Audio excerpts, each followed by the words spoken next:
নমস্কার সকলকে, দ্য সোনিয়াস ইউনিভার্সের প্রথম ব্লগে আপনাদের সকলকে স্বাগত। সরস্বতী পুজোর সকাল, বসন্তের সূচনা, আর সেই সঙ্গেই সরস্বতী পুজো আমার বাড়িতে। এবছর মার্বেলের ঠাকুর নেওয়া হয়েছে। প্রত্যেক বছরই মাটির মানে সাঁচের ঠাকুর পুজো করা হয়, কিন্তু এবছর একেবারে মার্বেলের ঠাকুর। এই যে ঠাকুর মশাই চলে এসেছেন এবং সব গুছিয়ে নিচ্ছেন উনি। এমনিতে সব গোছানোই ছিল, বাট ওই যে ঠাকুরের পুজোর জিনিসপত্র ওইগুলো সমস্ত গুছিয়ে নিচ্ছেন। আর এখানে শুরু হয়ে গেছে পুজো।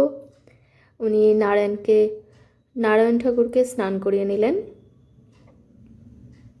আর এইখানে আমি বসে আছি, আমি কাসর বাজাচ্ছি আর উলু দিচ্ছি, মা শাঁখ বাজাচ্ছে।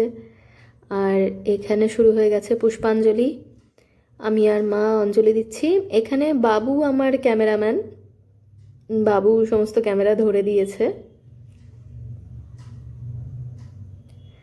আর এই হচ্ছে আমার বাড়ির নিত্য পুজোর ঠাকুর, মানে প্রতিদিন যে ঠাকুর আমরা বাড়িতে পুজো করে থাকি। এখানে সমস্ত নৈবেদ্যগুলো সাজানো রয়েছে। এইখানে ফল, প্রসাদ, ফুল, সমস্ত ধরনের যত ধরনের আর কি নৈবেদ্য হয়। আর মা এখানে একটু ছবি তুলছে। মা বেচারা সকাল থেকে একটুও ছবি তুলতে পারেনি। সকাল সকাল পুজো হবে ভেবে অনেক তাড়াহুড়ো করে সমস্ত কিছু গোছানো হয়েছে, ঠাকুরমশাই আসতেই দেরি করে দিয়েছিল।